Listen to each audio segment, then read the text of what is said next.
now. We're just past the 100th anniversary of Usui Sensei having his moment of enlightenment on Mount Kurama, right? A small little humble spot on the mountain called Usugi Gongen.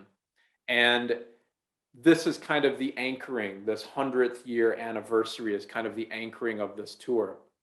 You can see I put a little tilde mark there because it's roughly 100 years. Had COVID not gotten in the way of things, we would have nailed the 100-year anniversary, but we've got to kind of be at the 100-year anniversary on this.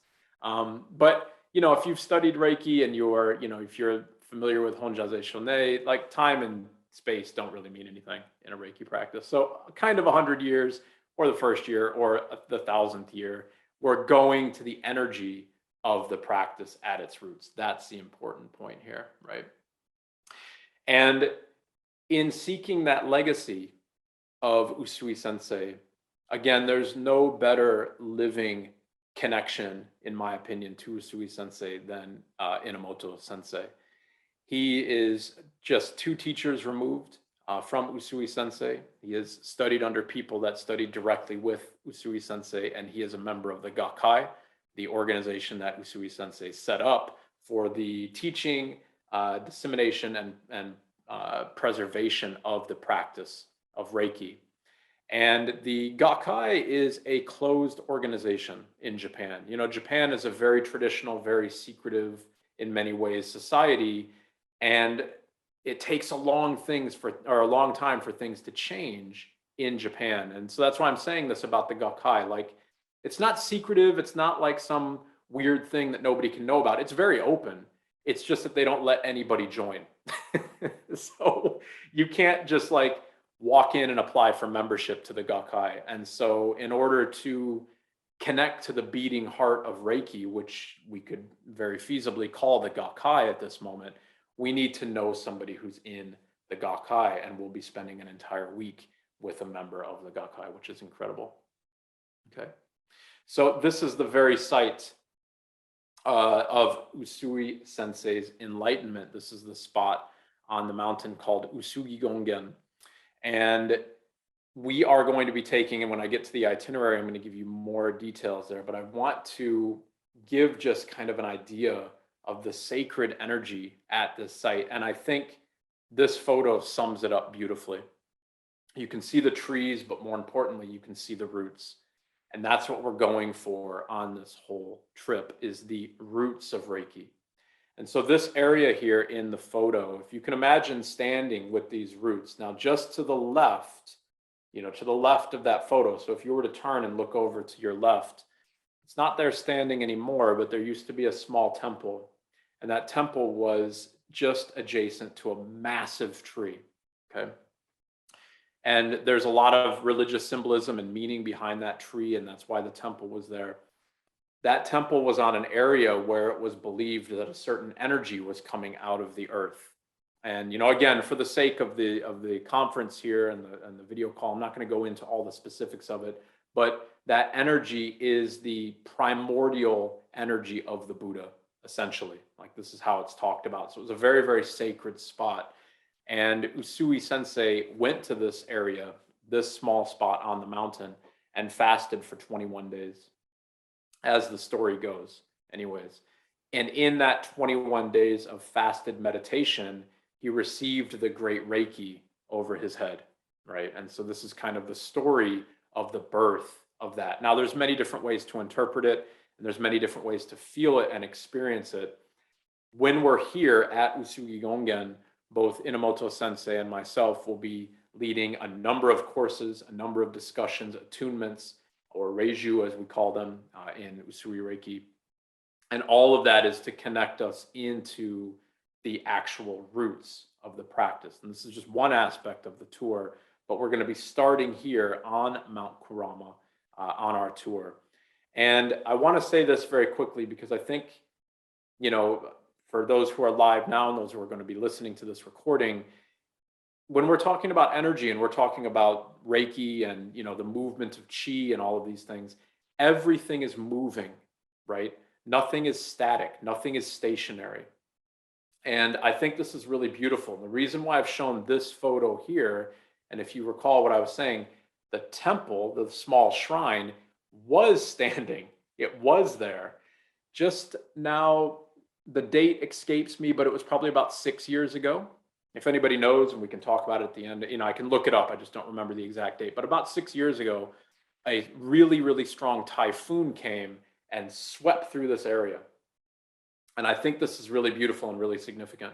When you're standing at Usugi Gongen, you can see the scar, the line of devastation that the tsunami kind of leveled onto Mount Kurama.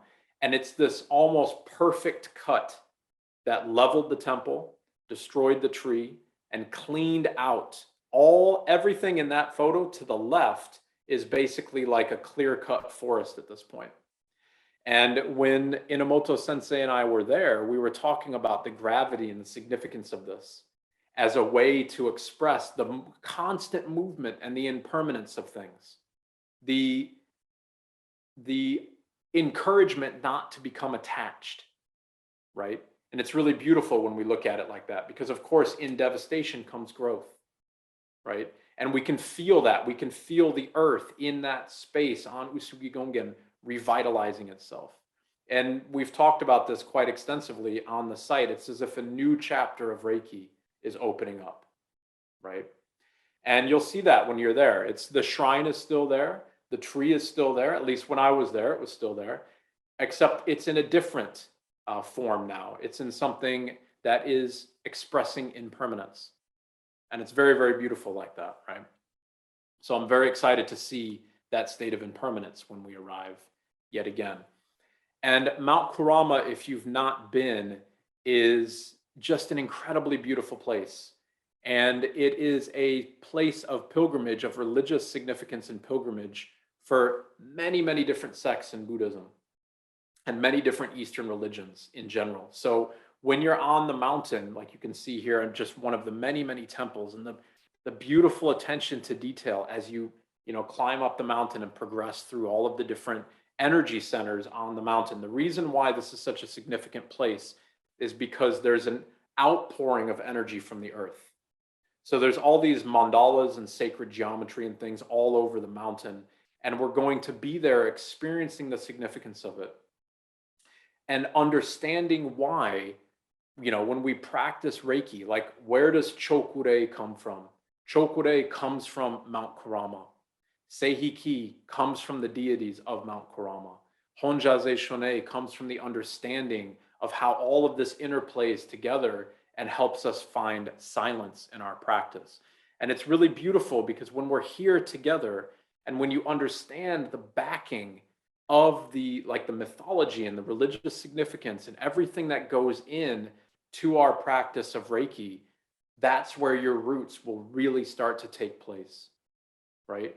Because quite often we're talked about things, and it's not a problem, but we're talked about like Chokure is the empowerment symbol. That's fine, but there's so much more to it. And it's almost like this beautiful puzzle. When you are here in Mount Kurama and we are talking about it, then all of a sudden you look to the left or you look to the right and you see the carvings that are on the rocks to express kind of like this meditative pilgrimage that you're taking on the paths as you go through Mount Kurama, and you can see Chokure in the rocks, and you'll understand why it's there and you'll understand the significance of it. It's very, very beautiful. And it's amazing to be on this mountain and to see people just overwhelmed with this outpouring of energy from the earth. After this talk, if you go and you look up Mount Kurama, you'll see what I'm talking about. There's all of these symbols on the ground, and people will stand in line to get into the middle of these mandalas of energy where there's just this beautiful outflowing of energy. It's an incredible place. And here's more images of it. This sacred fountain is just on the way up as you start to move past some of the temples, and scattered throughout the mountain are temples like the one on the left. Some of them have open spaces for offerings. Some of them have open singing bowls where you can hit a deep resonance and sit in meditation. All of this is about the connection to the flow of energy, right? And the flow of energy through Mount Kurama. Now, Mount Kurama itself, the deity of Mount Kurama is, I can say it from the West, is the Western representation of the deity of Mount Kurama is the Virgin Mary. Now, in the East, in Chinese medicine or in Chinese religions, it's Kuan right? And so we're looking at this outpouring of kind of feminine health and vitality. And it again gives another anchoring as to why we're looking at Kenon here on Mount Kurama, which is the Japanese deity of this outflow of energy, right? This healing energy on this mountain. So the attention to detail in the temples, the silence, the stillness, right? Picturing yourself there, again, not as a tourist, but as a Reiki pilgrim, going and understanding all of the significance of all of these temples and getting firsthand, accompanied guidance as to why we're there and what you're seeing from a Pure Land Buddhist monk. It's an incredible opportunity, right? And one that is rarely offered to tourists indeed. Another aspect of the trip that I'm super excited about is to visit an adjacent mountain called Mount Hiei. And again, for the sake of this talk, I'm not going to go fully into this, but Mount Hiei is the birthplace of Pure Land Buddhism in Japan. And there is a story, and it's still practiced today, where there's these monks on Mount Hiei called the Marathon Monks of Mount Hiei. If you want to jot down a little something to look up later, jot that down and watch the documentary on them. It's absolutely insane. Long story short, they run around the mountain 1,000 times. The mountain is in miles, I believe it's 52 miles in circumference. And so they run around this mountain 1,000 times, pretty much nonstop. I think they have 3 years to do that. So you can think about they have to run, 52,000 miles in 3 years. It's completely insane. They carry with them a sacrificial knife that if anything prohibits them from taking a tour around the mountain, they have to kill themselves at the moment where so like if their ankle breaks, they're dead. That's it. It's all sacrifice and all surrendering into the practice or the union to Dainichi Norai, the great cosmic Buddha, and also into the Amitabha Buddha of the great Amitabha Buddha is like the Buddha of great compassion. And to get into the Pure Land, you're practicing a surrendering into these lines or these deities, right? So this is a mountain that is absolutely steeped and so rich with the backbone of, in many ways, Usui Reiki Ryoho, right? Usui Sensei himself was a Pure Land Buddhist monk, among many of other things. So to understand Reiki, we need to understand Pure Land Buddhism, right? Because it's going to help you, again, dive those roots into your practice. So Mount Kurama is on the west, Mount Hiei is on the east, and Kyoto is just down south. So when we take our multiple journeys to these mountains, they're not very far away from the city. We're just going to be taking trains. It takes about 35, 40 minutes or so, depending on where you're going to get to these. So it's very, very close, very, very easy to get to them. But you're a world away when you arrive at these places, as you can imagine, right? Out of the kind of perceived hustle and bustle of a large city in many areas to the stillness of both of these mountains.